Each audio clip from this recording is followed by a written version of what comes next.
Kids born to teen mums. How different is your life compared to other kids? Mum was 15 when she had me. Honestly, I laughed so. She used to say she could have given me up for adoption and then decided to because she realized that I would love her unconditionally, no matter what. Our relationship progressed pretty negatively because of that mindset of hers. Every negative thing I did was against what she thought motherhood would be like. I was something she could pick up and put down and leave behind at her leisure. There were a number of times she'd drop me off at a family member's house and disappear. Once, I came home from kindergarten, and no one was there. Dad was in prison. Morning, my uncle showed up. He had heard my mum left and had a gut feeling he needed to go to my house. There was no food, and the heat had been turned off by the utility company. I don't remember much about that time other than the peanut butter and jelly sandwiches and the demolition and moving. She had pretty bad trauma and never processed it properly. So when she got angry, to a trauma reminder, she got angry. When she was good boy, she was golden. She could be the most fun of a person you could ask her for, but she wasn't a mother. She never held and comforted. She expected hugs and comfort. She was a kid and thought with a kid brain. When we had some spare change, she'd walk me to the ice cream place, and she'd buy herself an ice cream, and we'd go back home. As I got older, our already weird relationship became weirder. She told me she didn't want people to know she was my mum, and I could introduce her as my sister. She would tell people that she had 3 children, my siblings, and not claim me because people would do the math. She wanted to be friends with my friends. She wanted to hang around when they were there. What I know about having a teenage mum is this. I loved her with the kind of fanatical worship that messed me up for a long time. She could be funny and cruel at the same time when she gave you attention. Your world would be brighter, but when she was mad at you, the world would be dark. She never grew out of her teenage mindset, and I had to come to grips with it. I can't say that every teenage mum is like mine, but mine was rough. Parents still trying to grow up and learn life lessons 10 years later because they never really had the chance to while raising you. It's kinda cool, of course, then if you're aware enough you also pick up on it. My mother resented me, still does actually, but it's lessened over the years. It was apparently my fault she missed her teen years. So she dropped me off at a relative's in another state when I was a toddler and hitchhiked around the country for a year. As I grew up, I was screamed at and beaten for looking like my biological father. She didn't trust me a bit because of it. I had to get permission to step outside to get the mail, couldn't bathe myself until I was a teenager, couldn't do homework with others. I don't think it has ever occurred to her I'm not guilty of anything, but in her eyes, being my father's daughter is enough. One of my friends has a teen mum.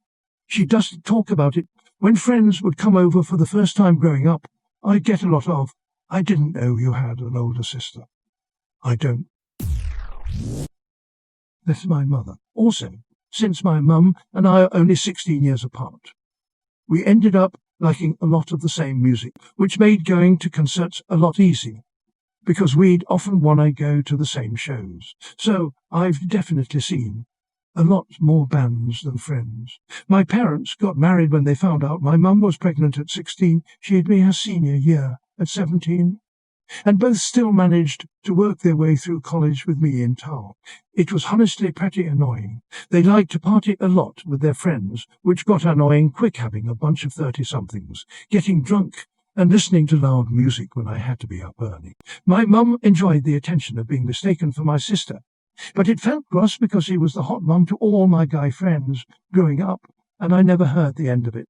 My dad wasn't really interested in doing dad things until they had my sister in their mid-20s. Found out a year ago, thanks to 23andMe, that my dad's not my biological father. Apparently my mum slept around a lot in high school. Found my bio dad which uncovered a huge conspiracy of lies and batshit insanity that honestly deserves its own post. Teenagers are fucking stupid. Edit, since some people were asking, I went into further detail about the story below. My mum was 80, so my aunt and uncle are only 10 years older than me. My uncle is 6 years. So I got to do all kindred of rad stuff with my aunt and uncle, like skateboarding, surfing, snowboarding. They were more like a brother and sister. Real dad is a pots.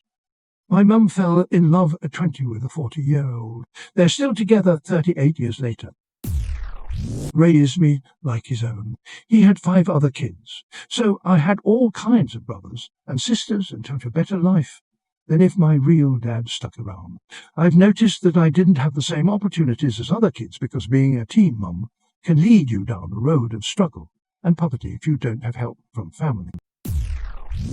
I've always wanted to play sports, but she could never afford the equipment needed at school to be a part of it. Mentally, I've had to mature faster at a young age because she was still a kid herself. It's unnerving to think teachers would tell me I seemed older than my age at 10 years old. My mum and I are really close. She had me at 14. Growing up, I noticed a lot of my friends didn't get along with their moms. I always thought she was really relatable.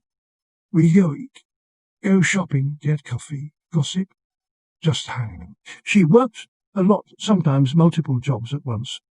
So I felt like I did less extracurricular than my friends, but I was pretty happy growing up. She is always concerned with money. I'm starting to notice that she's not very good at saving money or planning retirement and whatnot.